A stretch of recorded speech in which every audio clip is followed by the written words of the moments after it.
Yeah. I don't know. Watch the game.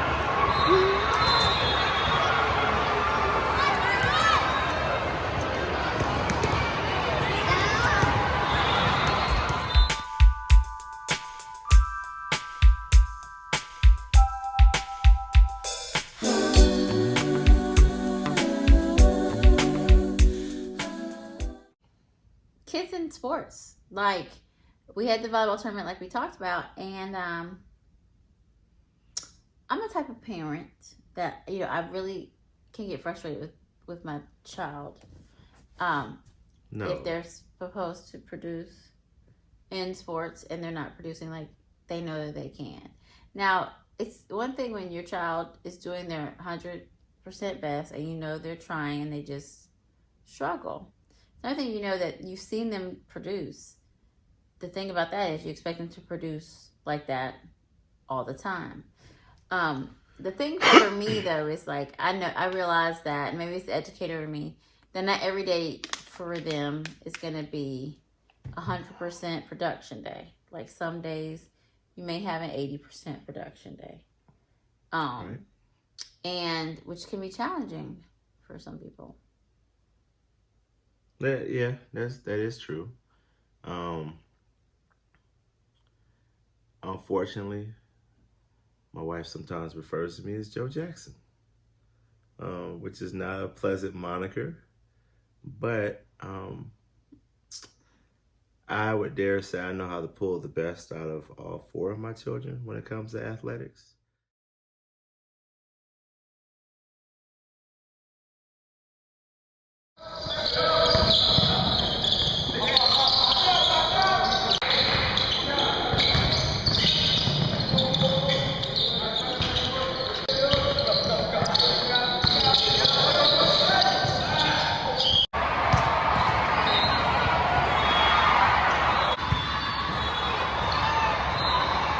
Nice, nice.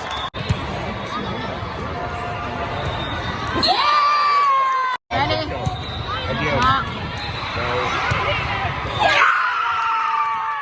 And not just because like I was some super supreme athlete myself. I mean, I was pretty good. Now, don't get it twisted. I was decent. Now, I did my thing.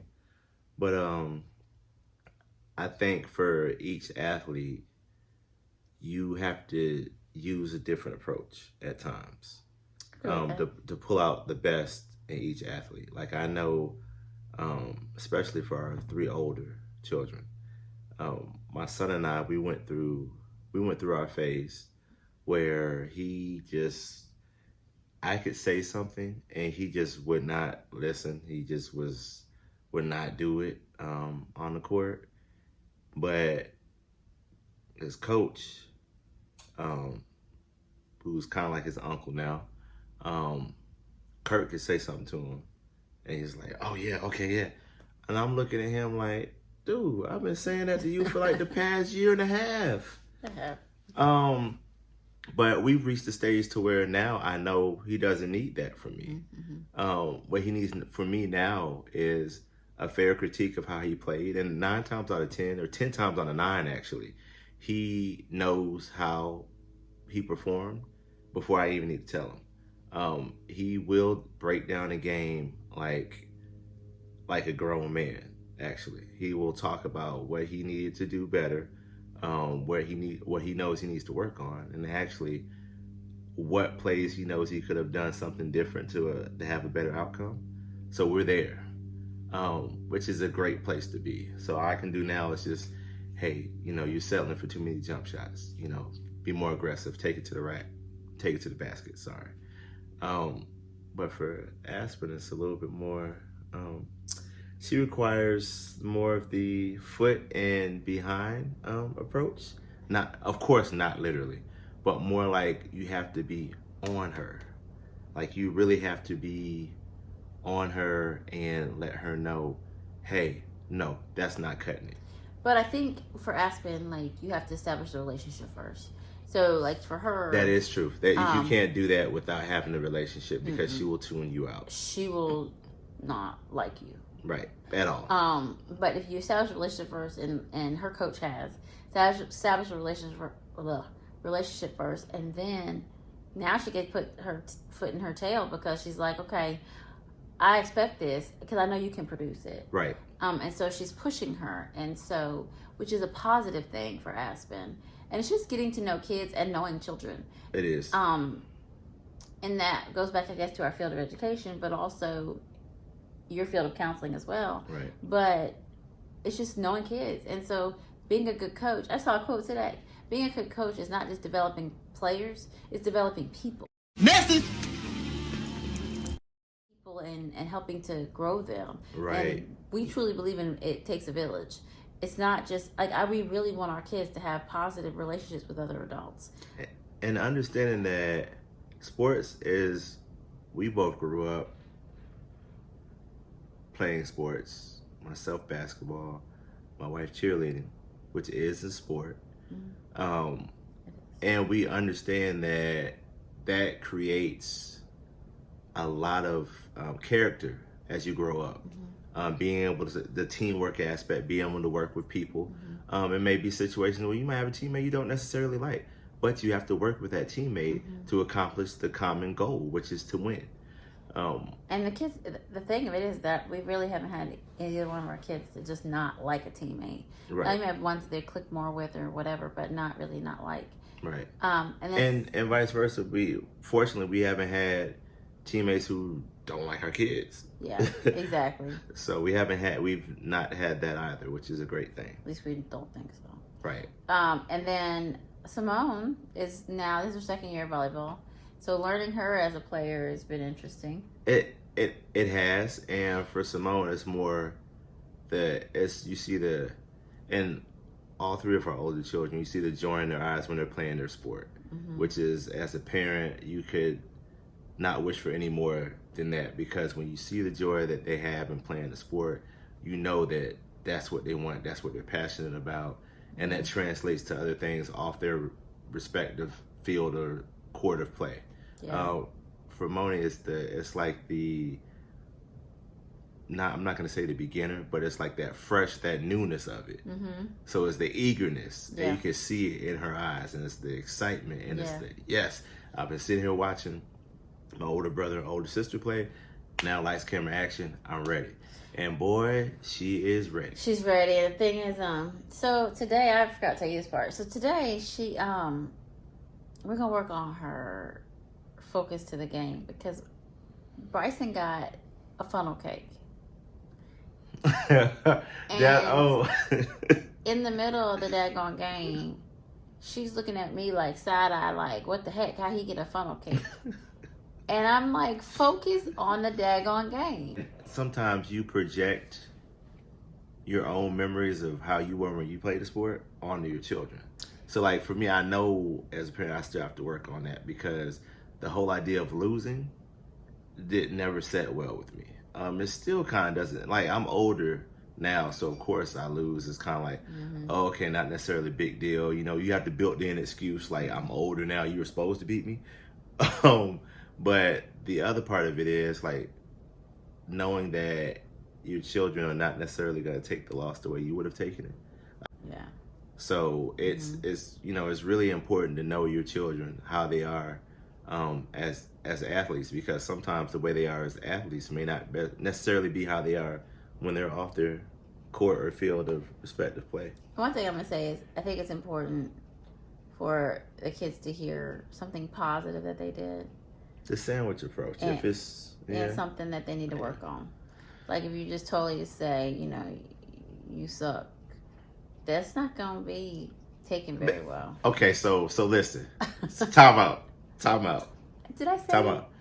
Wait. Because at this most recent tournament, someone did ask me.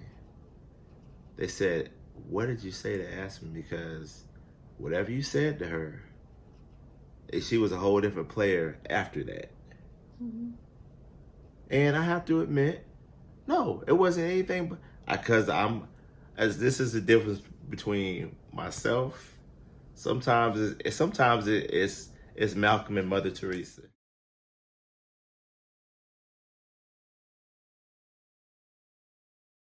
I'm not trying to be Mother Teresa. Sometimes it's Malcolm and Mother. No. What I mean by that, and I don't mean it in a negative way. There's no negative connotation. It's just my wife, which is one of the many reasons I married you. Mm-hmm. You have an amazing way of reframing things, reshaping things to where and I've always been like this. I'm more of I guess you could say, a realist, not necessarily a pessimist, but I'm gonna shoot you straight, as as they say, no chaser. So I'm gonna tell you how it is, and then after I do that, and that's why I oftentimes is, we do believe that God created it to be two parents. So I can say certain things, and my wife is able to pick up the pieces and clean it up. Or sometimes my wife can say certain things, and our children don't necessarily, they're kind of like glossing over it. And I come in and it's like, okay, yes. We gotta get serious. And so then when I am harsh, the kids are like, it's like I broke their hearts. It's like, what did you say? And one of the times that you become harsh can be during sporting events, which is I think is a good thing, because as parents, we firmly believe in the 5 Ps.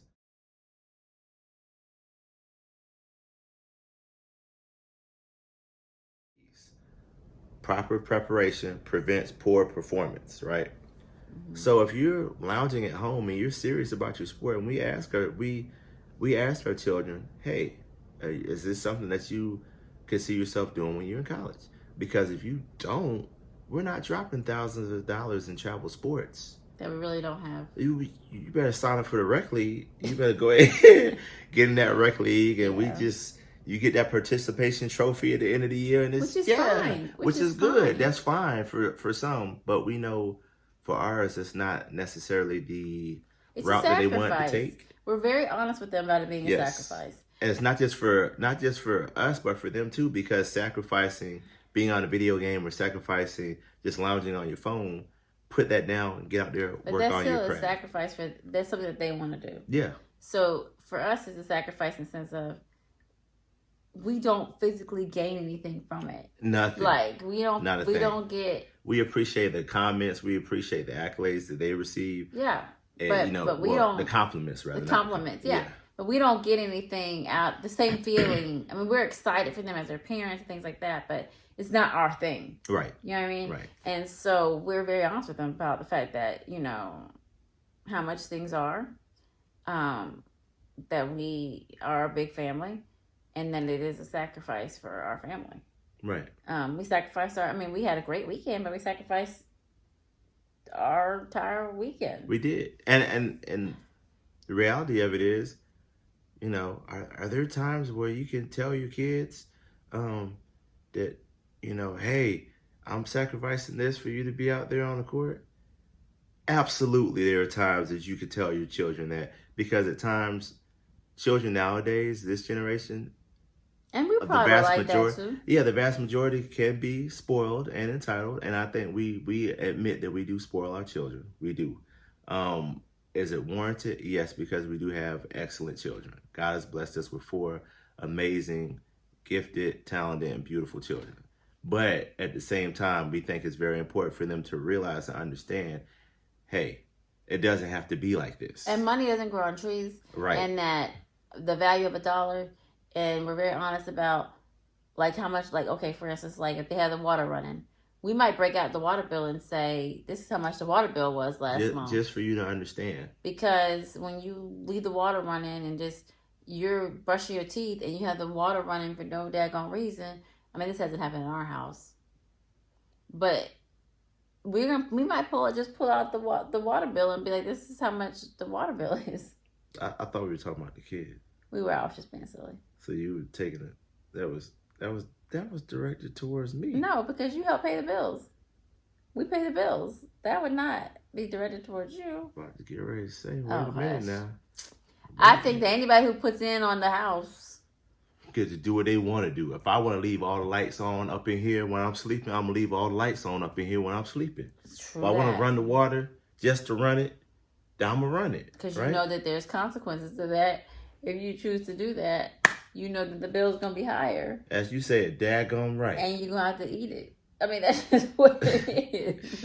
Yep, no shoes that month. So, anywho, so we just want to come on and chat with you about that. Just about the fact that two parents and two different approaches sometimes to giving feedback to our kids in sports. Yeah. Thank y'all. So anyway, that was our weekend. I'm tired. It's been a long weekend, and it's past my bedtime. It's time to go nighty night. It's time to go night. Ready to go night night? Like you would say, good night night. So, and she's in her own bed, and we'll talk about that next time. Yes, she is in her own bed. Thanks to me. Huh? What? Okay, you can stop it now, because we ain't gonna lie. All right, y'all. Bye. We'll holler. Bye.